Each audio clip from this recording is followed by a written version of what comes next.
되면 기억해야 할 날들이 굉장히 많습니다. 기념일이 많잖아요. 지났습니다마는 5월 5일은 무슨 날이죠? 어린이날이었고요. 지난주에는 어버이날이었고요. 5월 18일에는요, 광주 민주화 운동의 날입니다. 여러분 꼭 기억하셔야 합니다. 또 하나 기억하셔야 할 날이 오늘입니다. 오늘이 무슨 날이냐면 스승의 날입니다. 그러면은 왜 하고 많은 날 가운데 5월 15일을 스승의 날로 했을까? 다 이유가 있을 거 아니겠습니까?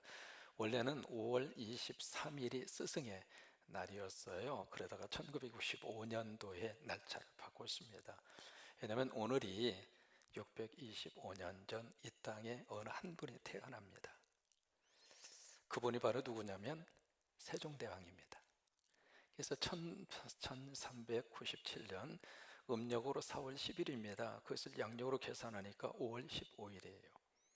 그래서 세종대왕이 태어난 바로 오늘을 스승의 날로. 왜냐하면 세종대왕은 조선시대 네 번째 왕이잖아요. 태정태세 해서 네 번째 왕이지 않습니까? 22살에 왕위에 올라가서 31년 6개월 정도 바로 조선의 왕으로서의 정치를 펼쳤는데, 우리 한국 역사 속에서 세종대왕이 너무 백성들을 위하는 민본 정치를 펼칩니다. 왕으로서의 권위를 가지고 백성들을 다스리고 지배하고 통치한 것이 아니라 백성들을 어떻게 하면 백성들을 위할까? 그래서 세종대왕의 업적이 굉장히 많잖아요. 과학도 그러고요, 음악도 그러고요. 또 하나 국방력도 굉장히 튼튼하게 하셨습니다. 또 하나 집현전이라고 하는 것을 궁궐 내에 두어서 어떻게 하면 이 나라의 제도를 백성들을 위한 쪽으로 바꿀까? 그래서 안전하사나 백성들을 가슴으로 품고 백성들 중심의 정책, 그것을 민본 정책이라 그렇게 말하거든요. 그 정책을 펼친 분이 세종대왕이에요. 앞으로 우리나라에 그런 지도자가 다시 한번 나왔으면 좋겠어요. 그래서 기록에 의하면요, 세종대왕은 백성들이 마음 아파하고 백성들이 힘들어하는 것을 보면서 정말 이 왕이 자기의 마음을 아파하면서 그리고 같이 울면서 식음을 전폐했다는 기록이 있을 정도로. 그래서 이 백성들을 위한 마음이 꽃으로 피어난 것이 바로 훈민정음이에요. 바로 한글이죠. 한자를 배워서 한자를 가지고 글을 깨우치고 글을 써야 되는데 양반들 외에는 한자를 배울 수 있는 기회가 없어요. 일반 백성들은 먹고 살기 바쁘느라고. 그래서 백성들이 어떻게 하면 쉽게 글을 쓰고 그리고 그 글을 깨우칠 수 있을까, 그 생각에서 민본 정치의 근본 출발에서 나오는 것이 훈민정음, 한글이죠. 그래서 한글을 우리에게 만들어 주셔서, 물론 이제 집현전 하자들을 중심으로 해서 이게 만들어 졌습니다만은 왕이 없으면 그게 나올 수가 없잖아요. 그래서 모든 백성들이 쉽게 한글을 깨우치고 그리고 글을 읽고 글을 쓸 수 있도록. 그래서 우리 결의에 민족의 스승으로 우리가 이렇게 모실 수 있는 분이 누굴까, 그렇게 하다가 세종대왕이다.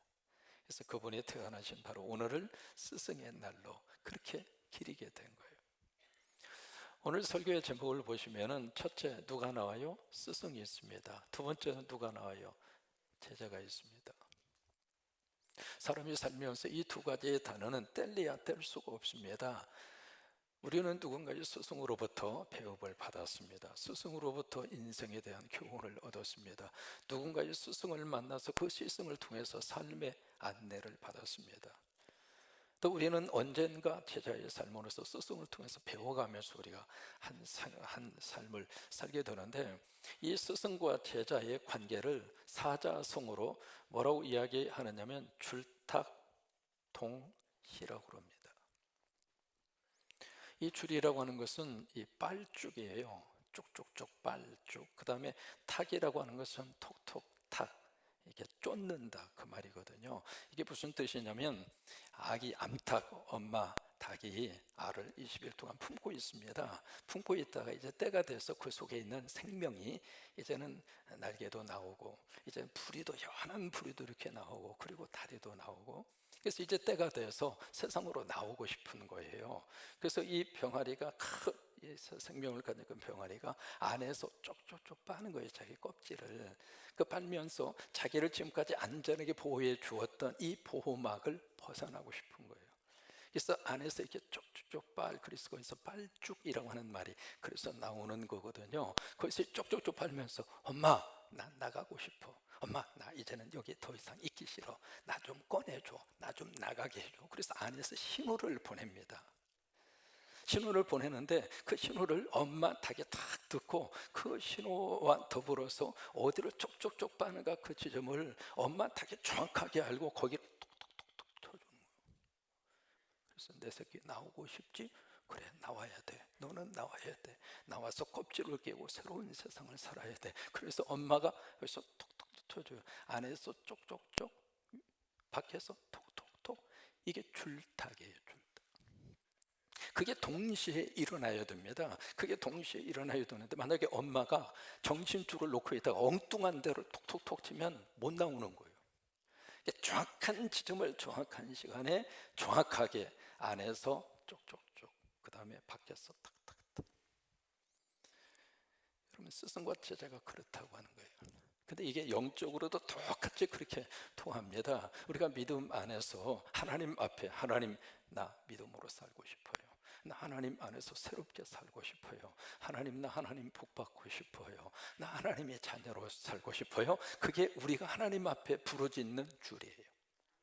근데 그 줄이 있으면은요 스승 되시는 성령님이 오셔서 우리를 탁탁탁탁, 스승 되시는 아버지 하나님이 오셔서 우리의 손을 잡으셔서 우리를 새로운 은혜의 세계로 하나님께서 그렇게 역사를 하세요. 바로 이 스승과 제자의 관계처럼 하나님과 우리의 관계도 똑같은 원리를 그렇게 가지고 있습니다. 그러니까 여기에 이 제자도 스승의 도움이 없이는 새로운 생명의 출발을 시작할 수가 없고, 또 스승도 제자의 관계 속에서 한 생명이 새로운 생명을 가지고 시작할 수 있도록 안내를 해주고 도움을 해주고, 그것이 스승과 제자의 관계예요. 우리가 성경 우리 고린도 전서를 읽었습니다마는 여기에 어느 교회가 나오냐면 고린도 교회가 나옵니다.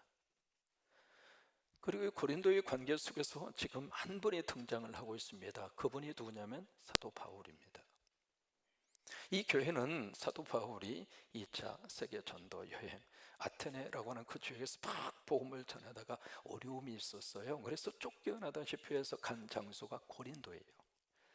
근데 고린도라고 하는 지역에 갔는데 거기에서 참 기가 막히게 하나님이 준비한 사람을 하나님이 만나게 하셨어요.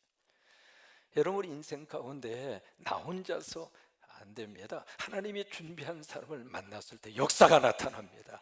근데 하나님이 준비해 주셨어요. 누구냐면 프리스길라 아굴라입니다.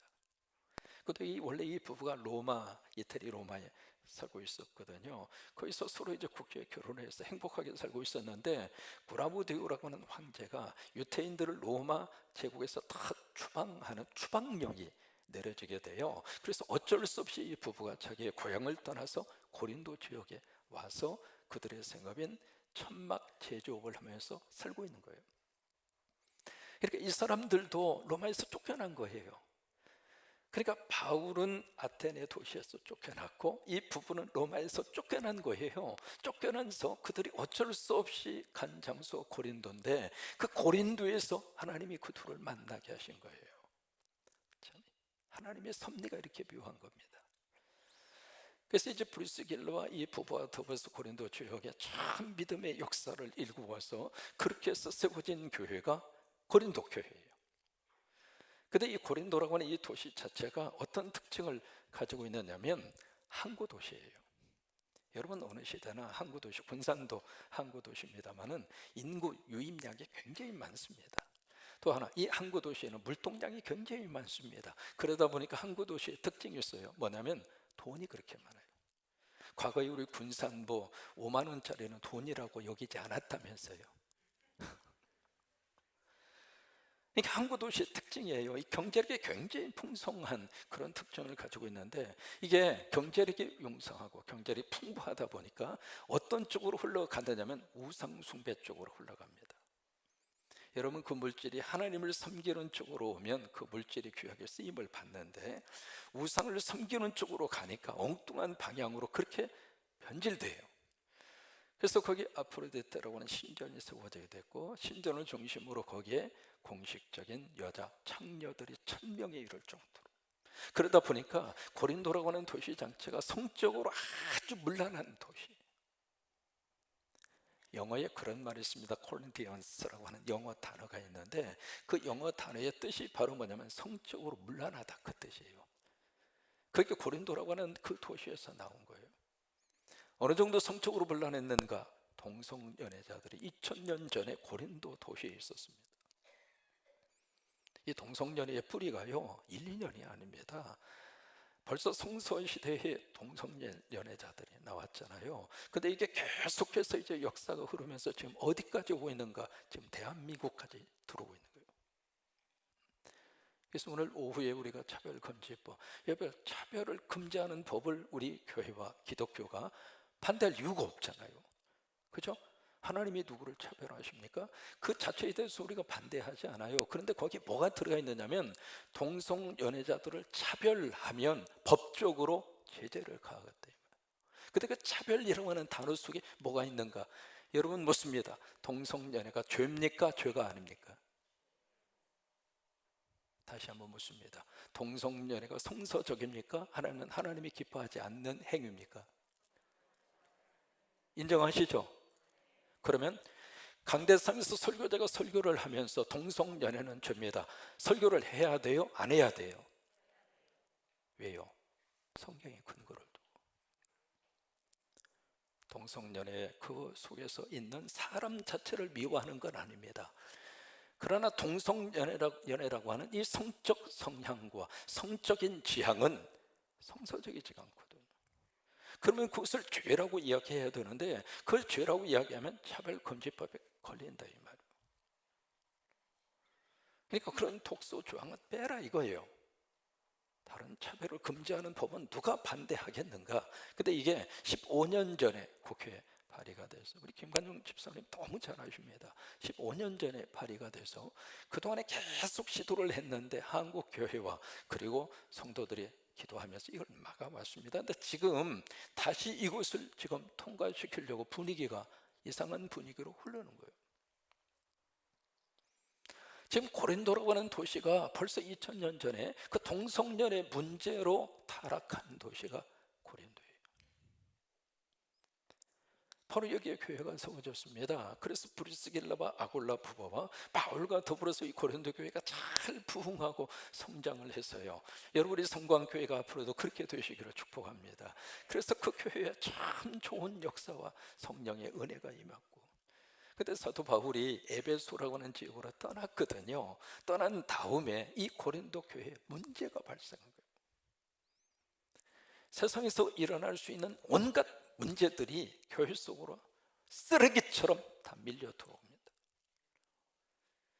그래서 우상제물을 먹어야 되느냐 마느냐. 왜냐하면 그렇게 우상들을 많이 섬기다 보니까 그 우상들 앞에 바친 그 제물이 시장으로 나와서 판매가 되고 있었거든요. 근데 그것을 우리 기독교인들이 먹을 수 있느냐 없느냐, 이 문제를 가지고 교회 안에 두 쪽으로 쫙 갈라져서 한쪽은 먹을 수 있다, 한쪽은 먹으면 죄다. 그러면서 그냥 그것 때문에 갈등하고 싸우고 문제가 일어나고,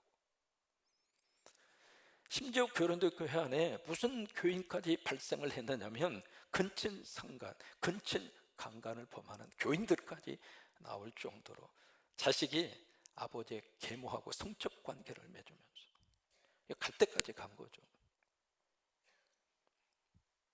그리고 교인들끼리 어떤 문제로 인해서 그거 가지고 막 호소하고 고발하고, 그래서 교인들이 법정에 가서 판사 앞에서 판결을 받고, 한두 가지 문제가 아닙니다. 어떤 면에서 이 고린도라고 하는 이 교회는요, 인간 세상에서 벌어져 있는 모든 문제가 함께 집대성돼서 보여져 있는 종합 세트 같은 그런 교회. 그 중에서 가장 심각한 것이 뭐냐면 이 교회 안에 파벌이 있는 거예요. 나는 베드로 사도가 좋아, 그래서 베드로파, 줄여서 베파. 나는 베드로 사도 마음에 안 들어, 난 바울이 좋아, 그래서 바울파, 줄여서 바파. 한쪽은 난 베드로도 바울도 싫어. 난 아볼로가 지성인의 상징이거든요. 난 아볼로가 좋아. 그래서 아볼로 쪽에 속한 아볼로파, 줄이면 아파. 거기는 계속 아파야. 그러니까 이쪽 저쪽 그냥 시끄럽고 복잡하니까 난 아무데도 속하지 않았어. 나는 예수님에게 속한 에파야. 서로 그냥 사분오열돼서, 심지어 쪽파, 대파, 마늘파, 양파까지 온갖 파들은 전부 다 교회당 안에 들어섰는데, 그 당시 고린도 교회가 얼마나 컸을 것 같아요? 수천 명이 모였을 것 같습니까? 가정교회예요. 그 당시 고린도 교회가 아무리 숫자가 많았어도 30명 넘지 않습니다. 작은 교회입니다. 그 작은 교회가 가족 같은 분위기를 가지고 서로 의지하고, 형님 먼저, 아우 먼저, 그리고 신앙생활하면서 서로 의지하고, 그렇게 살면 얼마나 좋아요. 여러분, 성광교회가 그렇게 돼야 돼요. 서로 가족같이. 잘 되면 박수 쳐주고, 아파하면 같이 울어주고. 근데 작은 이 스몰 처치에 30명 정도밖에 되지 않는 이 작은 가정교회 안에 그런 문제들로 인해서 완전히 엉망진창이 되어져 있는, 바울의 입장으로서는 아픈 손가락이에요. 그래서 에베소 지역에서 그 소식을 들어요. 사도 바울이 그 소식을 듣고 너무 안타까운 마음에 기도하면서 눈물로, 성령의 감동으로 편지를 써서 보내는 게 고린도전서입니다. 그래서 고린도전서를 여러분들이 좀 읽으시면은요, 1장에서 15장까지 계속 16장까지 계속 권면입니다. 권면. 그 권면의 말씀을 주시면서 오늘 특별히 본문 말씀에 4장 15절에 보시면은요, 쉬운 번역으로 같이 한번 읽으셔요. 표준 새 번역입니다. 스크린 보시면서 같이 한번 읽습니다. 자, 시작. 그리스도 안에서 여러분에게는 1만 명의 스승이 있을지 몰라도. 자, 보세요. 교회 안에서, 그리스도 안이라고 하는 것은 교회잖아요. 교회 안에 1만 명의 숫자에 해당할 정도로 스승이 있을 수 있다, 이 말이죠. 근데 그런 스승이 있다 할지라도, 아니 그런 스승을 가졌다 할지라도, 그 다음에 아버지는 여럿이 있을 수 없습니다. 여러분, 아버지는 몇 분이에요? 나를 낳아준 육신의 아버지 한 사람이죠. 여러분, 아버지가 6명인 분 계세요? 그럴 수 없잖아요. 그죠? 아버지는 여럿이 있을 수 없습니다. 그 다음에 그리스도 예수 안에서 복음으로 내가 여러분을 어떻게 했습니다? 낳았습니다. 자, 그러면 사도 바울은 이 고린도 교회 성도들에게 뭐라고 말씀을 하고 있느냐면, 나는 여러분에게 스승이 아니라 나는 여러분에게 아버지입니다. 내가 복음으로 당신들을 낳았습니다. 여기 스승이라고 번역되어져 있는 이 단어 자체가요, 우리가 지금 생각하는 교사나 선생님이나 스승, 그 개념하고 조금 다릅니다. 여기서 스승으로 번역되어져 있는 이 단어를 영어 번역에 보시면은 그 단어를 가디언이라고 그랬습니다. 가디언이라고 하는 것은 어느 곳에 가면 안내해 주는 사람을 가이드라고 그러잖아요. 그 가이드 해주는 사람을 가디언이라고 그래요. 때로는 보호해 주기도 하고, 때로는 감시하기도 하고, 그런 사람을 가디언이라고 그러거든요. 영어 번역은 그렇게 되어 있습니다. 또 하나, 이 스승이라고 번역되어져 있는 이 헬라어, 원래 뭐라고 써야 되냐면 파이다고고스, 단어가 그래요. 근데 그 파이다고고스를 갈라디아서 3장에서 뭐라고 번역했느냐면 두 가지로 번역을 합니다. 첫째는 초등교사라고 그랬어요. 초등부 교사, 그런 의미에서 초등교사가 아닙니다. 초등교사. 이것을 옛날 번역에서는 뭐라고 번역했느냐면 몽학 선생이라고 그랬어요. 신앙생활 오래 하신 분들이 이 단어를 기억할 거예요. 몽학 선생이다. 근데 이 단어가요, 몽자가 무슨 몽자냐면 꿈몽자가 아닙니다. 뭐 꿈을 해석해 주는 선생, 그런 뜻이 아닙니다. 이 몽이라고 하는 것은 어릴 몽이에요. 어리다, 그 말이에요. 그리고 학자는 배울 학자입니다. 아직 어려서 배워야 될 적이다, 이 말이에요. 그걸 몽학 선생이라고 그런 거예요. 이게 왜 있었느냐면 그 당시에 이 귀족들이 아이들을 학교를 가져오고 그 학교를 데려다주고 학교에서 집으로 데리고 오고, 그리고 이 아이들이 기본적인 생활 윤리를 배우면서 그렇게 해주는 누가 있었냐면 노예들이 있었어요. 그 노예들을 가르쳐서 파이다 고고스라고 그런 거예요. 그 사람들을 가리켜서 몽학 선생, 그래서 영어 단어로 가디언이라고 하는 말을 그래서 쓴 거예요. 그러니까 이 사람들은 뭐냐면 여기서 말하고 우리가 생각하는 스승하고는 다릅니다. 그러니까 그 스승, 그 수령들이, 이런 몽학 선생들이 1만 명에 해당할 정도로 그렇게 많이 있을 수는 있다. 그런데 나는 너희들에게 스승으로 대하는 것이 아니라 아버지로 대한다. 스승은 스승이지만은 이 바울이 고린도 교회 성도들에게 어떤 스승으로 그들이 다가섰느냐면 아버지 같은 스승이에요. 내가 아버지 같은 스승으로 내가 너희들을 낳았다. 아버지 같은 스승으로 내가 너희들에게 복음을 전하고, 그리고 교회가 세워지게 하고 믿음의 삶을 살게 그렇게 가르쳤는데 지금 너희들의 상황이 어떠냐 이 말이에요. 이게 사도 바울이 어떤 안타까운 마음으로 지금 그렇게 교인들에게 이야기를 하고 있습니다. 여러분, 여기 스승이라고 하는 이 부분 속에 1차적으로 포함된 분이 누구냐면 부모님이에요. 부모된 저와 여러분은 스승입니다. 누구 앞에? 자식 앞에. 자식의 첫 번째 학교는 엄마의 가슴입니다. 거기에서 가장 중요한 걸 배웁니다. 엄마의 가슴을 통해서 인생으로서의 가장 중요한 정서를 배우고, 그래서 IQ보다 더 중요한 게 EQ라고 그러잖아요. 그런데 EQ보다도 더 중요한 것은 SQ라 그래요. 그 SQ라고 하는 것은 영성의 지수입니다. 근데 이것을 언제 배우는가? 첫 번째 학교, 엄마의 가슴에서 배워. 그러니까 이 부모님들이 우리 자녀들에게 첫 번째 스승이에요. 첫 번째 스승인데, 그 첫 번째 스승이 된 우리 부모님들도 우리 자녀의 관계 속에서 바로 아버지 같은 스승, 복음으로써 내가 너희를 낳았다. 10달 동안 내 뱃속에서 내가 양육하고 해산의 고통을 통해서 내가 아이를 낳는 것처럼 나는 그대들을 그렇게 복음으로 낳았다. 나는 너희들에게 스쳐 지나가는 스승이 아니라 잠깐 있다가 없어지는 몽학 선생이나 초등학생, 가디언이 아니라 나는 너희들의 생명을 끝까지 책임지는 아버지다. 그러면서 오늘의 말씀을 주시고 있습니다. 우리 교회학교 선생님들이 아버지 같은 스승으로 우리 귀한 교회학교 친구들을 양육해 주시고 그렇게 가르쳐 주시고, 저와 여러분 모두가 이 귀한 자녀들에게 아버지 같은 스승으로 우리 어린 친구들을 안아주시고 축복해 주시고 기도해 주시고, 우리가 손주들을 양육할 때에도 아버지 같은 스승으로 우리 손주들을 잘 양육해서 기도해 주시고, 그래서 좋은 하나님의 사람들이 거기에서 탄생되도록 그렇게 함께 해 주시게 되기를 축복합니다. 저에게 있어서 아버지 같은 스승 두 분이 기억이 납니다. 한 분은 한국신학대학에 저를 초대신학을 가르쳐 주셨던 박봉남 교수님이 계세요. 키가 아주 크고요, 그리고 인상이 아주 선하게 생기셨습니다. 그리고 이제 그 박봉남 교수님 목소리가 아주 부드러워요. 부드럽기도 하고 작기도 하고, 그래서 수업 시간에 귀를 쫑긋 세우지 않으면 무슨 말인지 못 알아들어요. 근데 이분이 하버드 대학의 신학 박사 학위를 가진 분입니다. 근데 그분의 사모님은 초등학교만 나오신 분이에요.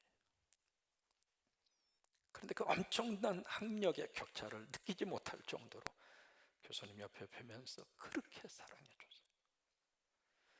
그 사모님이 6.25 사변 때 총알의 파편을 맞아서 이 손목 부위에 그 총알 파편이 박혔어요. 그래서 이것을 평생을 돈이 없어서 수술을 못 해드린 거예요.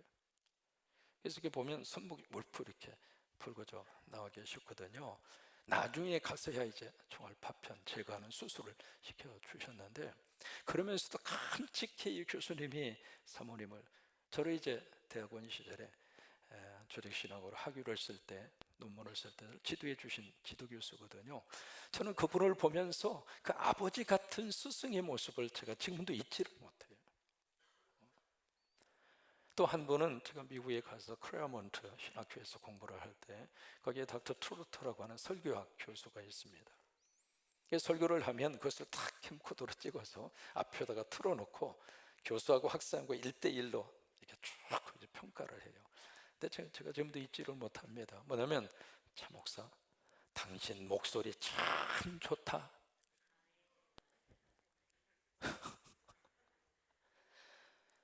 얼마나 한국 사람이 아니라 미국 사람이 그렇게 칭찬해 주니까 저는 하늘 높은 줄 모르고 올라갔던 아버지 같은 스승의 모습을 느꼈어요. 여러분, 우리들도 스승의 자리에서 그냥 뭔가 모르는 것을 가르쳐 주시는 교사, 선생님, 그 자리에서 끝나는 것이 아니라 아버지 같은 스승으로. 그 다음에 두 번째로 16절 말씀에 사도 바울이 그렇게 말씀을 하십니다. 16절 같이 있습니다. 그러므로 내가 너에게 권하노니 너희는 나를 본받는 자가 되어라. 이게 권한다고 하는 것은 그냥 슬쩍 말하고 끝난다, 그 말이 아닙니다. 강권한다고 하는 뜻이에요. 그래서 영어로 urge라고 하는 말을 씁니다. I urge you, 그 말이거든요. 나는 당신들에게 강력하게 권한다. To imitate me, 나를 본받아라, 나를 모방해라. 여러분, 이 말은 참 하기가 어려운 말입니다. 근데 제자는 누구를 닮게 되어져 있는가? 스승을 닮게 되어 있어요. 그러니까 스승이 하는 것을 보면서 제자는 흡수하면서 모방하면서, 그러면서 제자들이 자기의 학습 능력을 키워가는 거거든요. 그러니까 사도 바울은 그들에게 아버지 같은 스승으로서 이 제자들에게 너희들은 나를 본받는 좋은 제자가 되라. 그 이야기는 사도 바울이 본받을 만한 모습으로 그의 삶을 살았다는 이야기예요. 그래요. 바울은 예수 그리스도를 닮은 사람이었습니다. 헨리 나우엔이라고 하는 영성학자는 사도 바울을 그렇게 해서 예수 그리스도를 생각나게 한 사람이었다 그랬거든요. 그러니까 사도 바울은 예수 그리스도를 닮은 사람이었고 예수 그리스도를 생각나게 하는 사람이었습니다. 그러면서 그 교회와 성도들에게 나 본받아, 세상 본받아서 교회를 그 모양 그 꼴 만들지 말고, 세상 본받아서 세상의 온갖 문제들이 교회 속에 들어오도록 그렇게 하지 말고 너희들 나를 본받아, 나를 본받아. 여러분, 우리 자녀들은 어쩔 수 없이 스승 되시는 아버지, 어머니를 본받게 돼 있어요. 강영우 박사라고 하는 분이 계십니다. 시각장애인으로서 한국으로 최초로 철학 박사 학위를 받은 분이죠. 그분이 조지 부시 행정부 시절에 한국 사람으로서는 최고위직까지 올라갈 정도로 이제 장애인 복지위원회 차관복까지 하셨으니까. 근데 이분이 시각 장애인으로 이제 살면서 아들이 둘이 있습니다. 무슨 생각이 드느냐면, 아버지가 시각 장애인이니까 아버지가 능력도 장애를 가지고 있는 것은 아닌가, 혹시라도 우리 아들들이 그렇게 생각할까 봐서 그러면 안 되지. 내가 눈이 안 보이는 것 뿐이지 아빠가 능력이 없는 것은 아니다, 아빠가 노력을 안 하는 것은 아니다. 그것을 이 두 자식에게 보이고 싶은 거예요. 본을 보이고 싶은 거죠. 그래서 이 아이들과 같이 축구는 할 수 없고 운전해서 좋은 장소 데려다 줄 수는 없지만 눈에 보이지 않으니까 못하는 거죠. 그런데 저녁마다 뭘 했느냐면, 불이 다 꺼지잖아요. 불을 다 끄고 침대에 이렇게 누워있으면 아무도 안 보입니다. 근데 이 강영우 박사, 이 양반은 점자책을 읽을 수 있는 거예요. 그래서 아들을 둘을 딱 눕혀놓고 점자책을 읽어주면서 거기서 동화책을 읽어주는 거예요. 나중에 그 아들 가운데 하나가 하버드 대학에 들어갑니다. 들어갈 때 거기에 이제 SAT 점수, 그 수능 점수, 그것도 중요하지만 에세이를 잘 써야 되거든요. 수필을 쓰면서 그 아들이 뭐라고 썼느냐면, 우리 아버지는 시각장애인이다. 그런데 우리 아버지는 나보다도 능력이 탁월하시다. 나는 불이 꺼지면 아무것도 볼 수도 없고 책도 읽을 수 없는데, 우리 아버지는 불이 꺼져도 다 보는 것처럼 나에게 책을 읽어주셨고, 난 우리 아버지를 자랑스럽게 생각한다. 본을 보인 겁니다. 그러니까 우리가 아버지 된 스승으로서 우리가 가정 안에서도 그렇고 교회 안에서도 마찬가지거든요. 그러니까 이 제자들은 바로 그것을 보고 따라서 하는 거예요.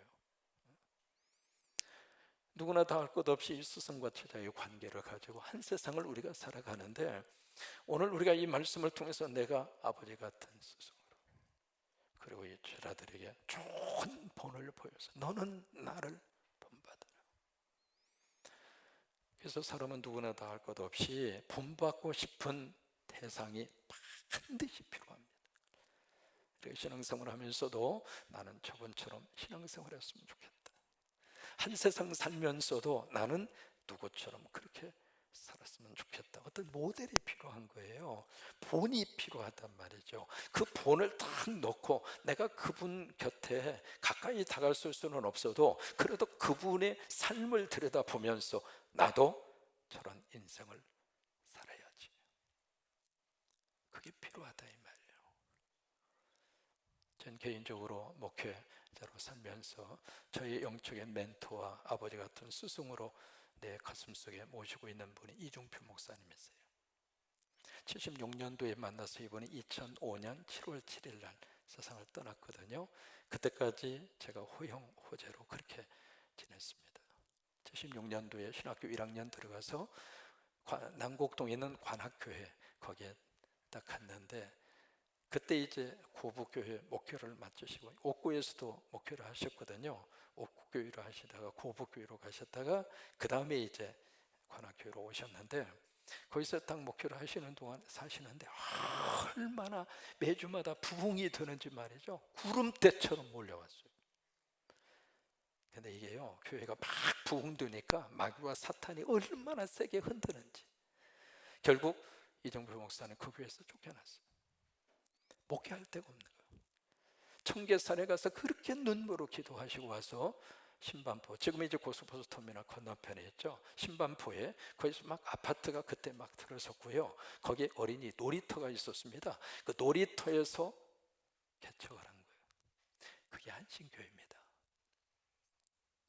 그 놀이터에서 개척 예배를 드리고 개척을 하는데 그 앞에 푸른 카드를 쫙 이렇게 걸어놨거든요. 걸어놨는데 거기다 뭐라고 딱 썼느냐면 1차는 강남, 2차는 한국, 3차는 세계로. 놀이터에 교인 하나도 없고 거기서 예배 드리면서 무슨 1차는 강남, 2차는 한국, 3차는 세계로. 근데 뭘 느꼈느냐면, 그렇지, 목회자는 꿈으로 하는 사람이지, 목회자는 비전의 사람이지. 제가 그때 강력하게, 신학교 1학년 때입니다. 2학년 때인데 그걸 이제 강력하게 제가 그 영향을 받고, 그분이 이제 별세시나 들어보셨나요? 내가 죽어야 예수가 산다. 저희 이제 살림이라고 하는 이 목회 철학도 이정표 목사님의 영향을 많이 받았습니다. 여러분, 저와 여러분이 오늘 이 말씀을 통해서 우리 제자된 사람들에게 아버지 같은 스승으로 좋은 본을 보이는 우리가 될 수 있게 되기를 바라고, 또 제자된 우리들은 이 아버지 같은 스승을 본받는, 그래서 스승과 제자의 멋진 관계를 아름답게 이루어가는, 이것이 바로 성령님과 우리와의 관계죠. 스승 가운데 스승은 성령님이세요. 그리고 우리는 성령 스승의 제자입니다. 그래서 성령님 스승 모시고 성령 스승의 지시를 받고 성령 스승의 인도함을 받고 좋은 제자로, 하나님 나의 일꾼으로 그렇게 쓰임받게 되기를 주의 이름으로 축원합니다.